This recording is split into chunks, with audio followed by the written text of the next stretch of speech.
Good morning.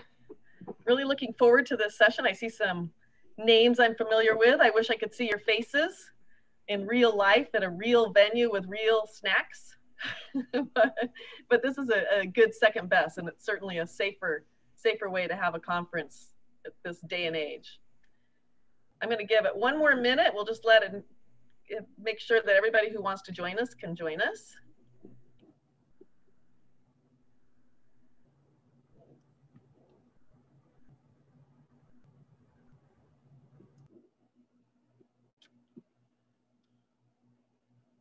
All right, so I'm going to go ahead and get started.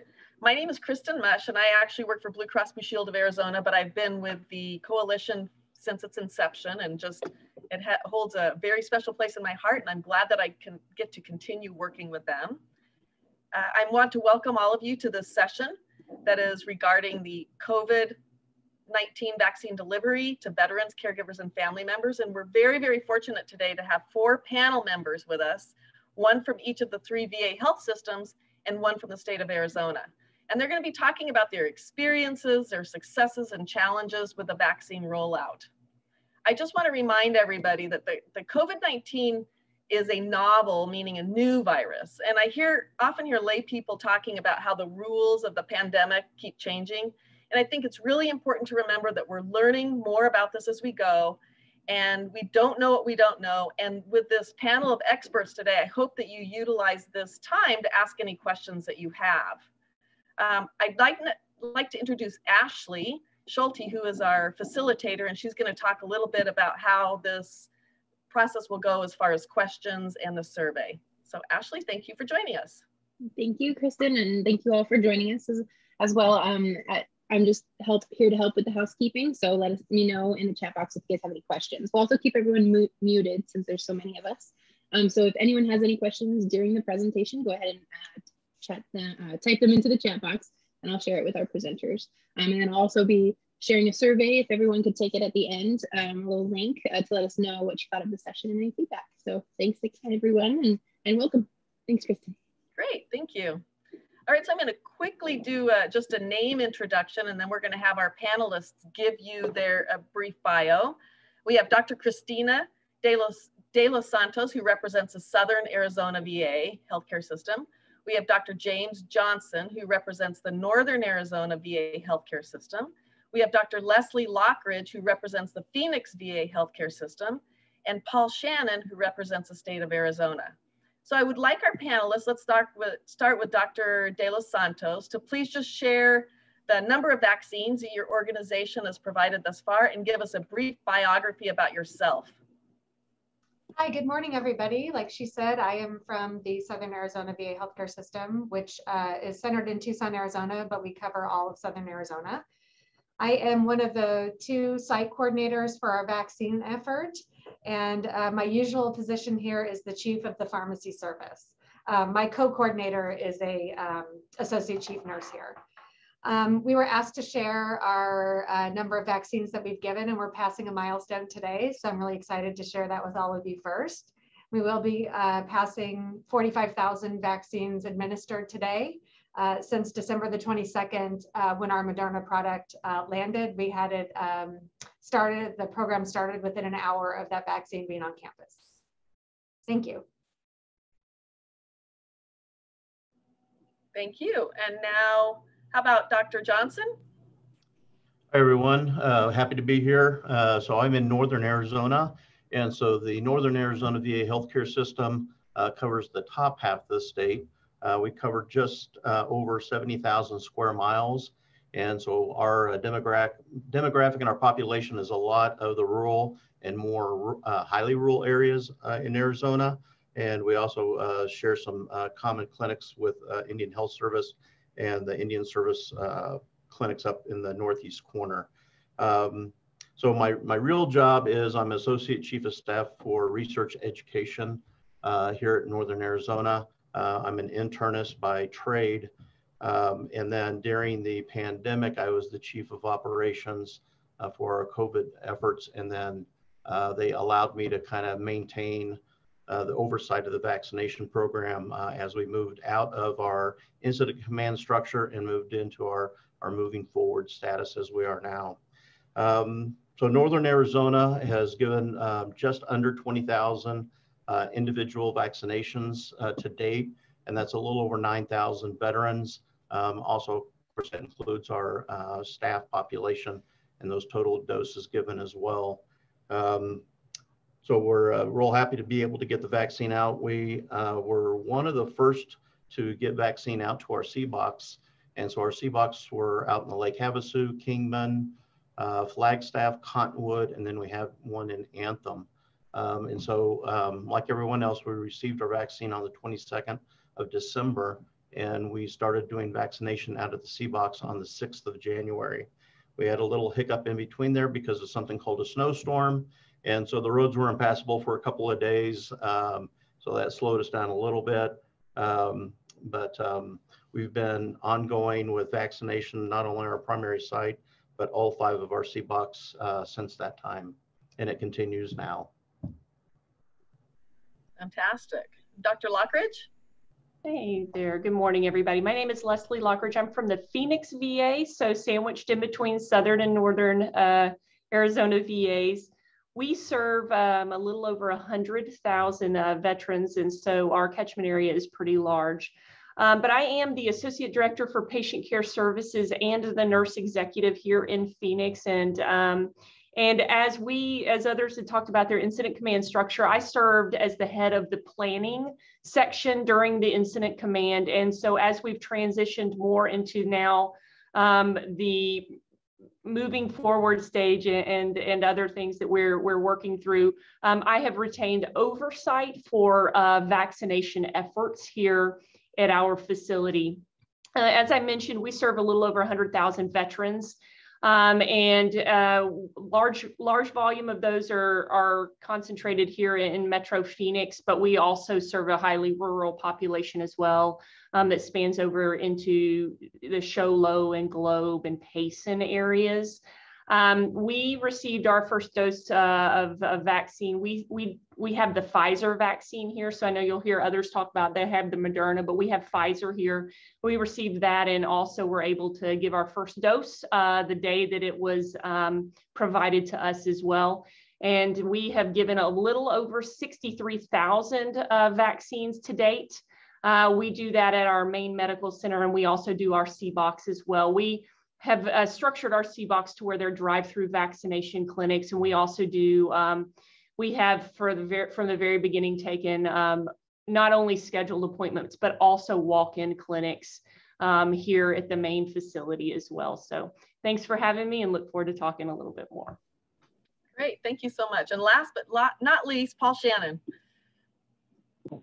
Good morning, everyone. I'm Paul Shannon. I'm the benefits director for the state of Arizona. We provide benefits to state employees, which include quite a number of veterans in state employment.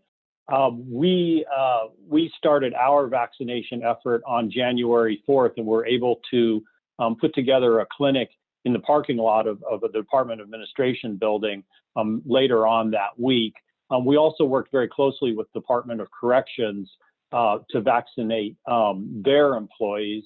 And since January 4th, we have provided 24,000 eligible workers, 14,800 vaccinations, and provided vaccination sites in, just do this real quick, Perryville Prison, Alhambra Prison, Yuma, Tucson, a couple of sites in Pinal County, Douglas, Western Maricopa County, Safford, and Winslow, and then other sites for state employees in Tucson and Kingman.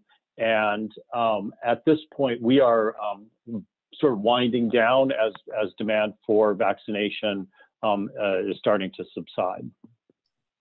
Kristin, would it be okay if I talk just a little bit about our CBOCs, because I was kind of brief. Sure. I know the other 2 sites covered theirs.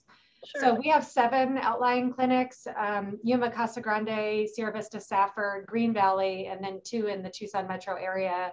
We also positioned vaccine into our CBOCs as quickly as we could. In fact, on Christmas Eve, our first totes went out to the outlying clinics to allow the staff in those clinics to get vaccinated at the same time as our local staff in Tucson. So we sent Christmas gifts to Yuma, Sierra Vista and Casa Grande within 48 hours of that vaccine being on our campus. And we have continued that effort all the way through our veteran programs and up until now. Some of it has been event-based and some of it has been clinic-based. We haven't done walk-ups yet, but we're essentially through our main part. But that's kind of what our strategy has been for positioning. These big military coolers that we're all using are pretty incredible. It's been an adventure. Thank you. Great, thank you. All right, so thank you very much. That's a huge, you can see what a huge effort this has been. And what I'd like to do now, Ashley, if you would go ahead and send out the polls. So if everybody would take, we have 3 polls. If you would just quickly, these are anonymous. So if you would just please answer the polls, we just get the aggregate data. It's nice to know who we're talking to, and it gives us a little bit of information. So if you would do that, it should be popped up on your screen.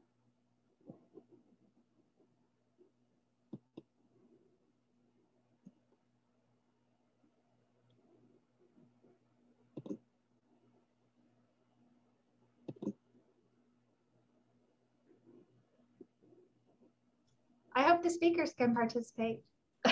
Of course.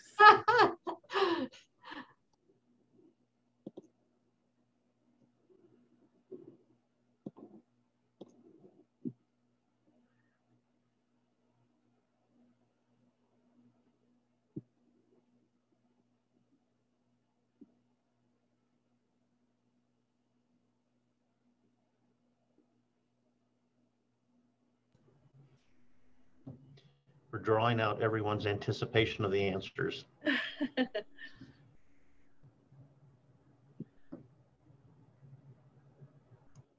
I'll give it another minute. So if you would just complete that poll, and then we can, Ashley, can you show the totals when we're done? Yes, yeah, I will share the results. Yeah. Awesome.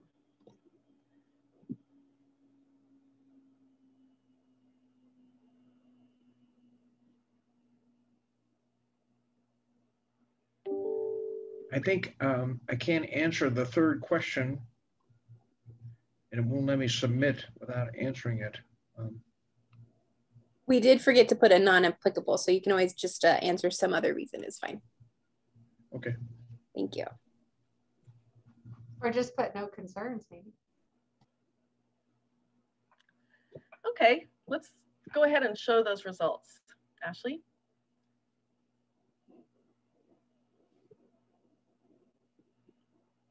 So it looks like we have 18% of our audience is veterans, and our primary audience is provider and community members. So that's great. Welcome to all of you community members. Glad that you're here, and providers. That's interesting that I'm glad that you're here as well. This is probably a more interesting topic for a lot of providers. All right, and what's the next? Oh, I can scroll. Never mind. Sorry. Now, can everybody see what I'm seeing? Are you scrolling? Yes, yes, everyone, if you scroll down your poll results. Okay, good. All the attendees can see the poll. Got it. So have you been vaccinated? So wow, 82% of our people have been vaccinated. So that's great. And 9% halfway there. If you haven't been able to be vaccinated, what's preventing you?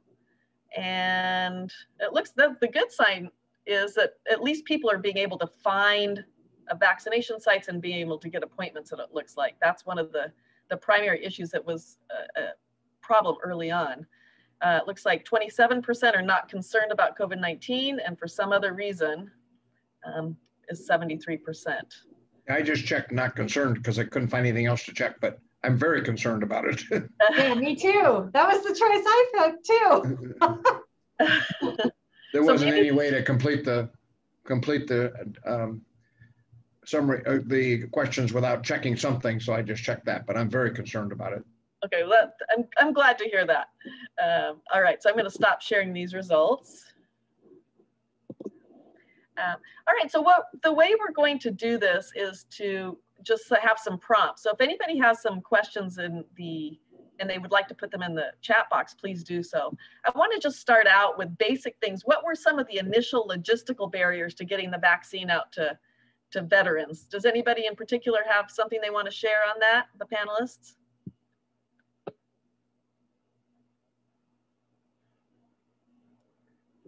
Sounds like you guys were able to get right on top of it within days of receiving the vaccine. Jim, Dr. Johnson, you indicated that you had a snowstorm. That was a logistical barrier, I guess. Oh, can't unmute.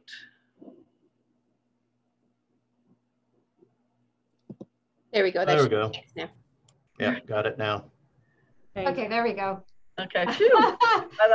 This is starting out well. I don't know. I can start. I don't mind. I don't know who else wants to. So I think there were a number of concerns, and I'll start with a primary, and then I can sort of pass off. I'll choose one of a myriad and then pass off. I think very early on in this process, it was rather interesting because we had to plan this very large scale effort, starting with employees, because the very first priority groups, right, way back when, so you got to think back to December, which feels like 5 years ago, when it was really 5 months ago, was several thousand employees to get vaccinated with no idea how much vaccine we were getting or when we were going to get it.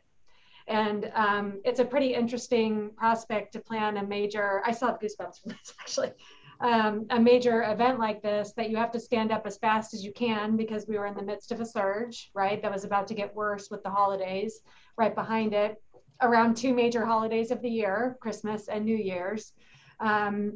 Not knowing, now Phoenix got theirs a week ahead of ours, so we got to learn a lot from the leading site and things that worked well for them and didn't work well. But I will tell you that in my career, and I hope never again do I go through something like that with that many unknowns. It was a pretty incredible effort. So I'm a pharmacist, I'm not a gambler.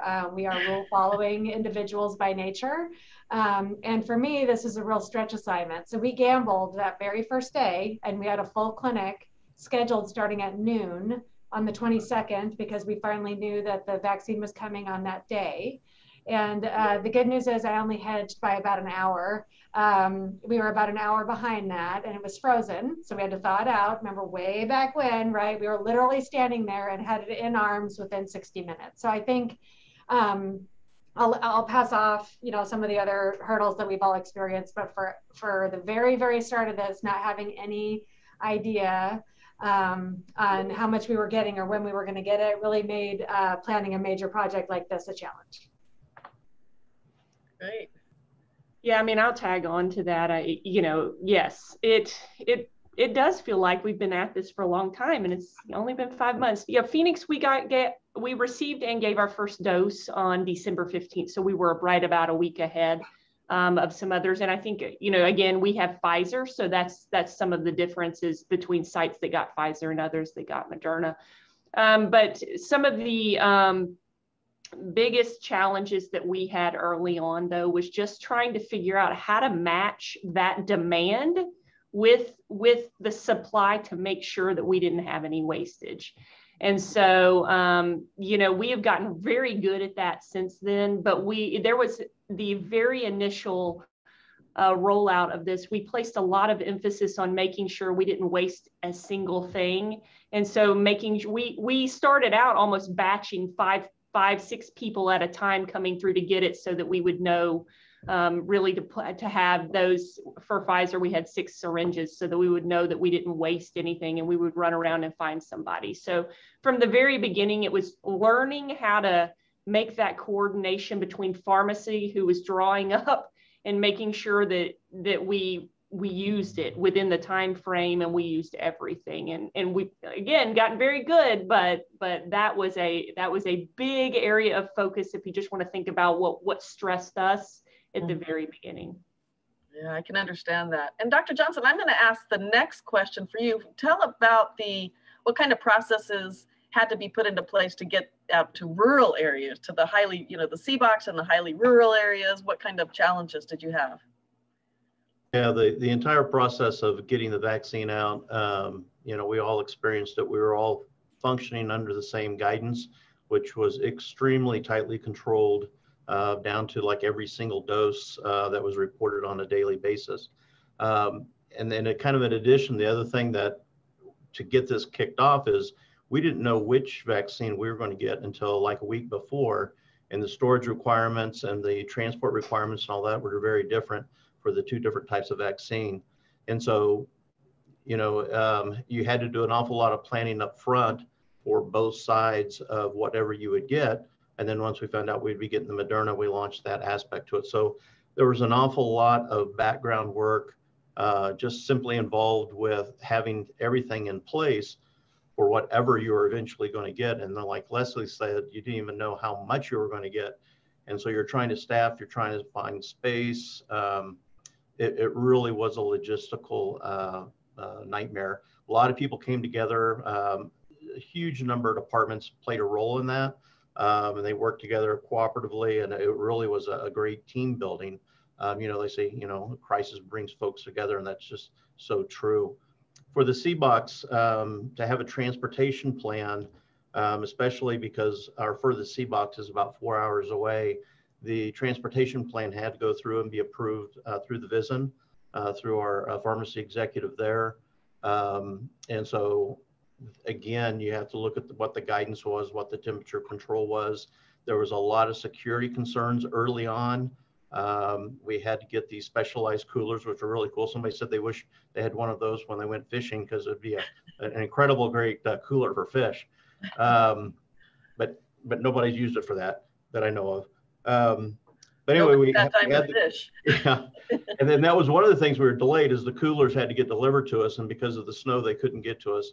And so we literally tested the coolers the day they got here, and had drivers and loaded them up the next day, delivering out to the C-Box.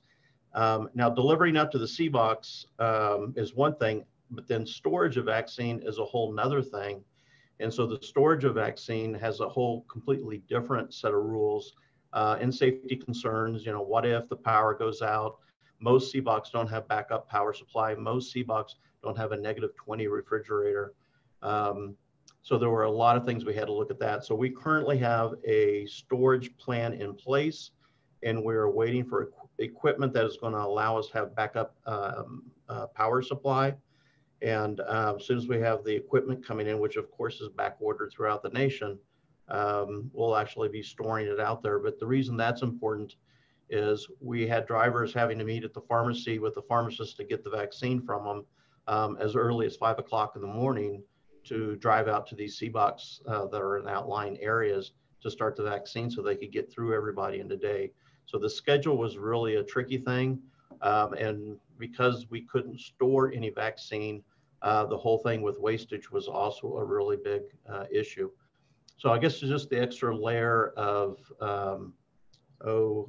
complications was the extra requirements for transport out to the C-Box, the distance of which we had to travel, and then the necessary equipment behind it.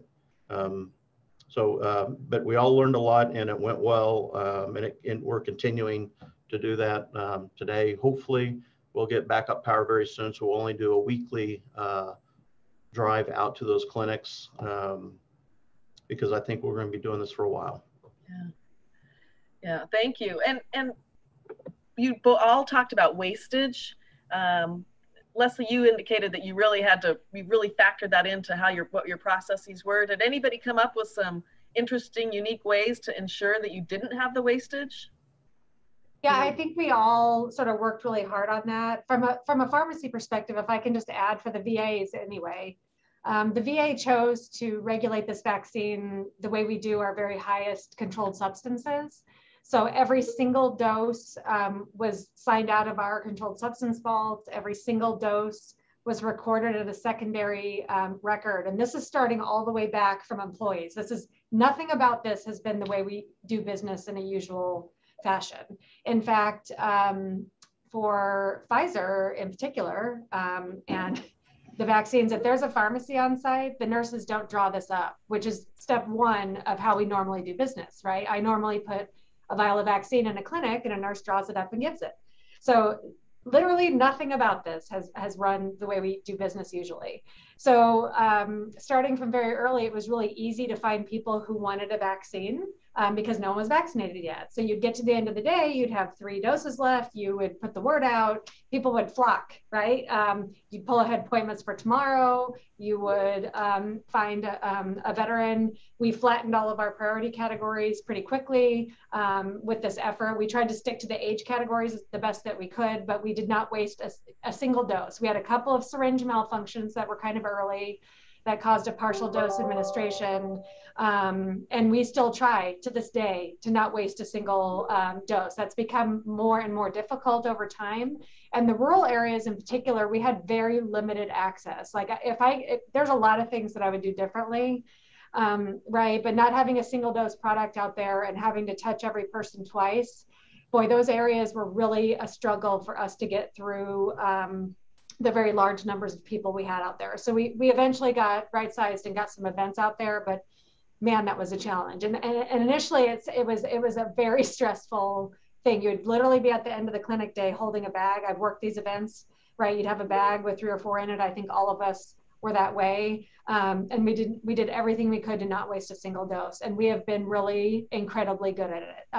The statistic I saw from national, I think the waste was like 0.012% or some crazy thing like that. It's like 100 million vaccines and less than, I don't know, the waste was just negligible in comparison. That's great. And Paul, how about you? Do you have that information as far as from your distribution part, how they worked on not wasting doses? Early on, it was incredibly important to us that we get a system in place with that. And so we actually lined up people who volunteered to be on standby. If they couldn't get an appointment, they would be on standby in the parking lot. And I think we've had kind of a common experience as more and more people have gotten vaccinated, and the logistics of getting people to the site have become more difficult. It has been a much bigger challenge. Our vaccinations are given through, we have a contract with a company that provides the nurses to do that. And they've actually, since our efforts have become more difficult, they've actually had people at their main facility where they have a secondary standby list. So we actually have one standby list that fails over into another standby list now. Great. You can see that there's just great effort that's going to ensuring that we're getting those vaccines into people's arms, and that's so important. So I'm going to skip ahead just a little bit. If a veteran or a spouse of their caregiver is still hesitant about getting the vaccine, what advice, what do you talk to them about? Leslie, do you want to start with that? Sure, I'll start. First, people are hesitant for a myriad of reasons. So, of course, just trying to understand their hesitancy. A lot of folks that I talk to don't understand what it might do for some of their other underlying medical conditions or things like that. And so for those things, we always encourage, whether it's this vaccine or anything else, that they have a conversation with their primary care provider and talk about that. We heavily used analytics at the very beginning of this to try and figure out where our penetration was and where it was that we needed to really focus our efforts in Phoenix towards vaccinations. And early on, we really understood that we had pockets of geography where there was a little bit more hesitancy. And then we also had subsets of populations, specifically our younger women who were hesitant. And a lot of that stemmed around, concerns for reproduction later in life and things like that. And so we've really just tried to focus them back towards the literature, focus them back towards the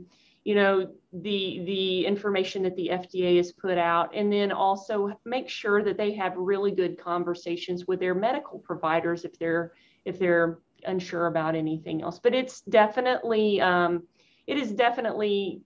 point that we have to think about as each person's individual rationale for that having that hesitation.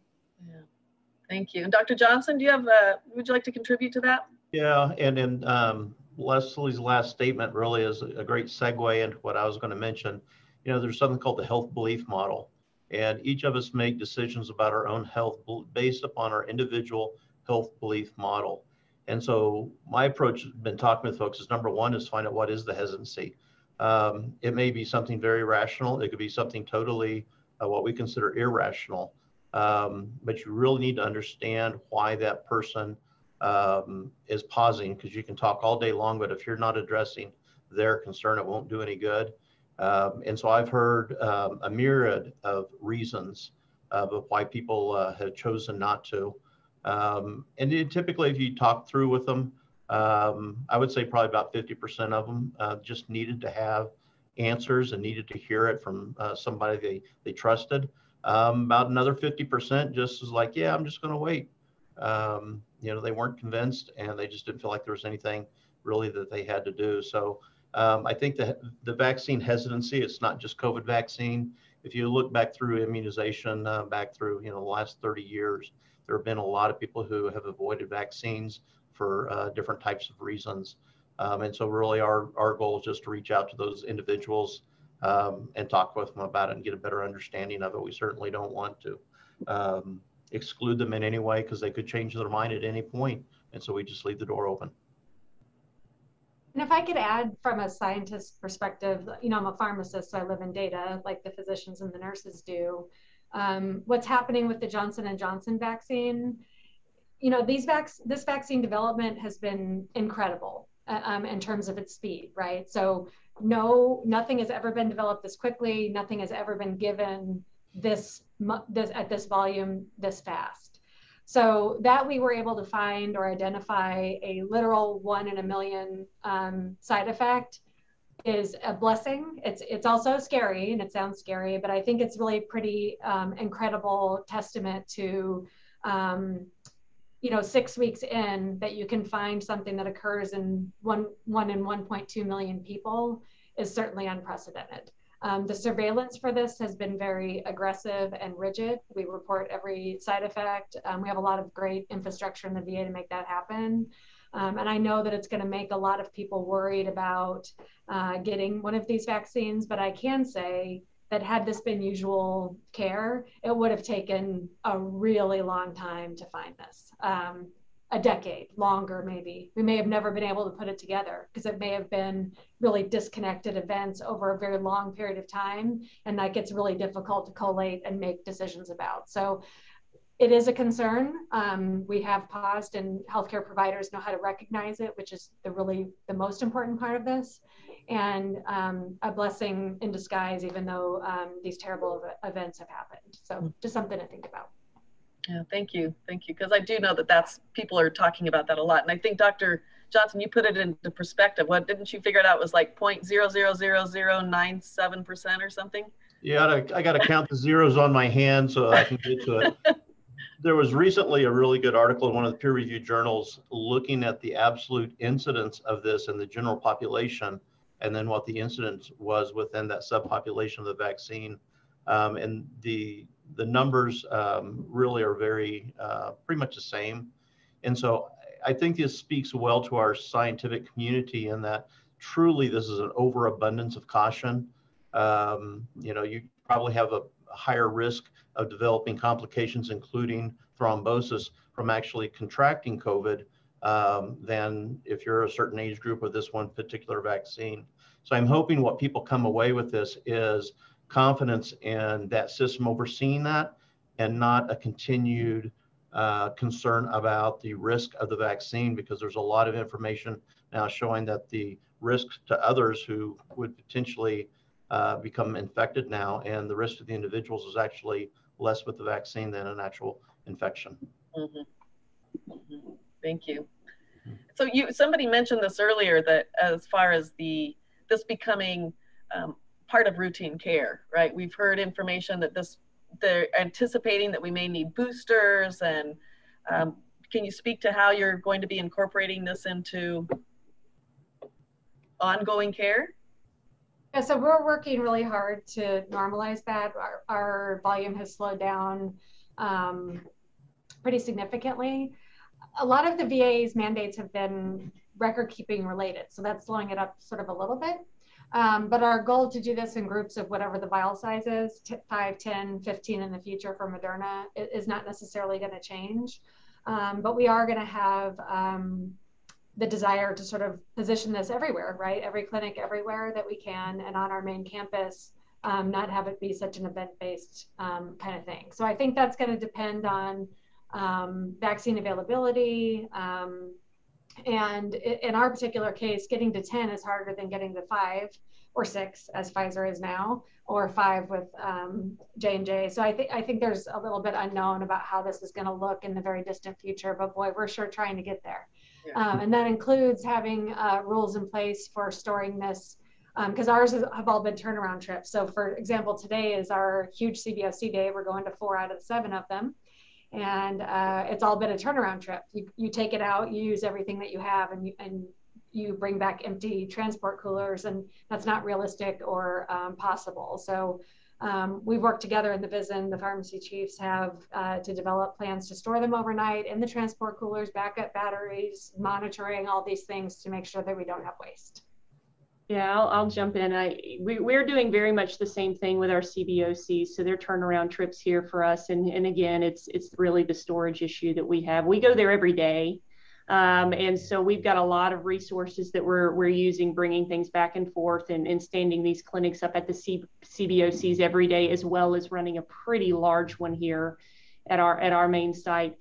We have really tried to, and my goal would be a decentralized model like every other vaccine is, long term. I think that's probably everyone's, to try and do these large events and stand up something completely separate. This completely separate infrastructure just is extremely difficult. From the very beginning, we looked at some of our populations, such as our spinal cord injury and geri-packed, and some of these folks who have a little bit more difficulty mobilizing, and we decentralized our approach for them at the very beginning. And what I mean by that is we don't require them to go to a clinic.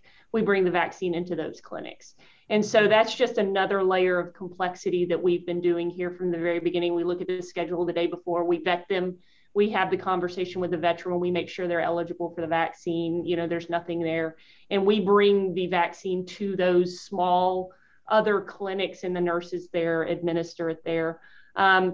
We also have, from the very beginning, decentralized our approach for homeless. And so, I was really proud of our team and what they were able to do with the homeless population. We were definitely ahead of the curve there in mobilizing teams, and we went to all of our different grant per diem sites and really pulled in those veterans who wanted a vaccine there at the very front side, because we recognize that as a highly vulnerable population. Mm-hmm. Getting that Johnson & Johnson, having that allocation for the time that we did allowed us to do one-time events and vaccinate large numbers of folks in our more rural areas. And so we utilized that for the homeless population. We utilized that for our home-based primary care population. We use that vaccine for our rural population, so we weren't trying to do these turnaround trips and then organize a second wave out there. So that's really some of what enabled us to get some of that outreach that we did from the very beginning. But long term, we're here for the long term. So if it means we set up a separate infrastructure long term because of vaccine stability and storage, we will do that. But I would say that the goal would be to figure out a way to decentralize this and put it in the clinics the way that we do all of our other vaccines. It just makes the most sense, but right now we can't. And there's all sorts of myriads of reasons we cannot. Thank you. So we have 7 minutes left. I want to make sure we get some questions in, if there's any in the audience. I did see a couple of comments about the difficulty in getting appointments. So I want to address 2 final things. I want to address the Save Lives Act, but first I want to ask Paul Shannon, do you have any tips for people who are not veterans, who are not in a retirement home, just the general population, about the best way to access appointments? Yes, you need to go to azdhs.gov. They have a vaccine locator on that website. And if you start clicking, you will eventually find a place to get vaccinated. We know that in Pima County at the University of Arizona, they're taking walk-ins, and in Yuma, they're taking walk-ins at their clinics. And I believe, it's my belief that the walk-ins will eventually, and probably by the middle of May, be the standard way that you can get that vaccination, because there is quite a bit of vaccine around, and there's really a well-developed delivery system in the state and in the country too. I have an employee that works for me, and she's in Germany, and they're still taking appointments for people 55 and over in Germany, right? I don't think that people realize how good we have it here compared to the rest of the world in the vaccination effort. Really only Israel is probably ahead of us, of the larger countries. And I want to tell this anecdote, because I was thinking about this last night, and I hope that this helps with the idea of vaccine hesitancy. I went to church with a woman who contracted polio in the late 40s. She missed the vaccine by a few years. And it was certainly something that stayed with her for the rest of her life. She had to wear braces on her legs. And while she lived a very rich life, missing that vaccine by just a couple of years was, a real ironic tragedy, right? And we don't even think about polio as a disease anymore because everyone's been vaccinated, or, virtually everyone is vaccinated. That woman contracted COVID in December and missed the vaccine and eventually passed away from COVID, okay? So, people that are listening to this, think about the absence of vaccine, and would you want it if you knew that you couldn't have it? I think that's a better way of going at it. You really don't want to mess with this. It's something that's going to be a part of life, and vaccines are a part of life. And we always did a big push on flu shots every single year. Our health benefit made a big push on flu shots. I really believe that it's going to be flu and COVID shots going forward. So that's just my comment on hesitancy. Great, thank you. And somebody had asked about calling, people who don't have an internet, and we posted the number for the AZ Department of Health Services. There is the ability for people to make that phone call, correct, if they don't have internet? Okay. And just real quickly, we only have just a little bit. Does anybody want to talk about the Save Lives Act with the VA? Do that. So anyone who is not registered with a VA can go to va.gov. When they register with their associated veterans information, within 15 minutes, we will have their registration. This is working at this point. Sometimes it's 30 minutes. And pretty seamlessly, you can call and make an appointment and we will get you in. So at this point, if you are the spouse of a veteran, it is very easy to get registered and get an appointment. Okay, great. And I would just say that we expanded that we actually will allow walk-ins based upon vaccine availability. We were talking about wastage before. We do have people who don't show up or something. So if we have somebody comes in and they fall under what we call the SLA, we'll take them in if we can. And otherwise we take their name down and we'll say, be available. And at the end of the day, if we have any doses that we need to use, we'll give you a call. And that's also been very helpful. Being able to open that legislation and loosening up the restrictions that the VA typically has for how we can use our resources, I think was really a great step by the VA, and really indicating we want to get the vaccine out into every arm we legally can through the restrictions we have with the VA. Yeah, and we are doing that with federal partners. I'm sorry, Leslie. Oh, no problem. You're talking about DHS and all that? Yeah. Yeah, well, yeah, exactly. Yeah, we're obviously partnering very strongly, with DHS and some of our other federal partners, as mentioned. I was going to say for the Save Lives Act in Phoenix, we're probably a little bit even more open because we take walk-ins really anytime and anytime through the day from the beginning, and we've even opened our clinic into the evening hours. And so anyone really walking in with a veteran or associated with a veteran.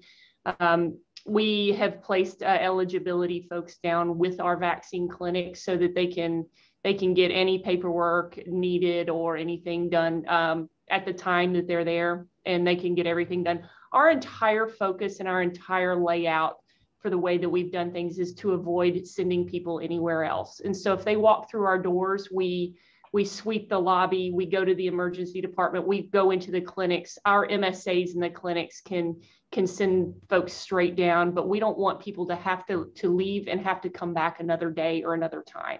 So when they hit the doors of our medical center, if they want a vaccine that day, they can have it. If their caregiver wants one that day, they can have it, or spouse. So that's great information. Yeah. Great. Well, we're running out of time. Ashley, is there a survey you want to post? Yes. So I will go ahead One and more post quick plug. Oh, yeah. For phone call only people, this just came up. You can also call any of our eligibility offices. Those numbers are posted literally everywhere, every social media, Twitter, internet. Call any eligibility office and they can get your spouse or caregiver enrolled over the phone. I apologize. I should have said that. No, that's great. That's great information. And I want to thank all of you for joining us. I really, really have appreciated your input. And I think it was valuable. You gave people some great information about how to access vaccines. Ashley, go ahead. Yes, sorry. I'm getting that posted right now to the whole group. I accidentally said it to just one person, so we don't want that. Here's the session survey for everyone. So please give that a click. Let us know what you thought of this session and any feedback we have. Thank you everyone for joining us. And Kristin and all our panelists. That was wonderful. Thank you. Thank you all. Thank you. We hope to see you all again soon.